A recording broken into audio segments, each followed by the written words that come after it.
ഇയാൾ തന്റെ മകളുടെ പ്രിയപ്പെട്ട നായ ഹേഗനെ റോഡിൽ ഉപേക്ഷിച്ച് കടന്നുകളയുന്നു.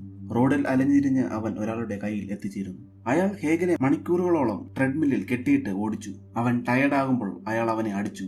അവന്റെ പല്ല് മെഷീൻ ഉപയോഗിച്ച് മൂർച്ച കൂട്ടി ഇറച്ചി കഷ്ണം കെട്ടിത്തൂക്കിയിട്ട് പരിശീലിപ്പിച്ചു. അവൻ ഇറച്ചി കഷ്ണം കടിച്ചപ്പോൾ അയാൾ ശക്തിയായി പിടിച്ച് വലിച്ചു.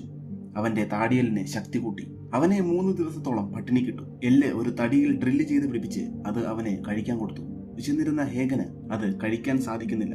പെട്ടെന്ന് മുഖം മൂടി വെച്ച് അയാൾ അവന്റെ ഭക്ഷണം മോഷ്ടിക്കാനെന്ന രീതിയിൽ വരുന്നു. അതുകണ്ട് അവൻ ക്രൂരമായ രീതിയിൽ മുരളുന്നു. വിശപ്പും ക്ഷീണവും അവനെ ക്രൂരനായ ഒരു നായയാക്കി മാറ്റി. വളരെ ശാന്തനായ സ്നേഹമുള്ള ഒരു നായയായിരുന്ന അവൻ വളരെ മാറിപ്പോയിരുന്നു. അവൻ ക്രൂരനായ ഒരു വേട്ടപ്പട്ടിയായി മാറി. അങ്ങനെ അയാൾ ഡോഗ് ഫൈറ്റിന് വേണ്ടി അവനെ മാറ്റിയെടുത്തു. ഇത്രയും നാളത്തെ മൃഗീയമായ ട്രെയിനിങ് ഇതിനായിരുന്നു. അവനെ നേരിടാനുണ്ടായിരുന്നത് ഒരു റോഡ്വീലറിനായിരുന്നു. ഫൈറ്റ് തുടങ്ങുന്നു.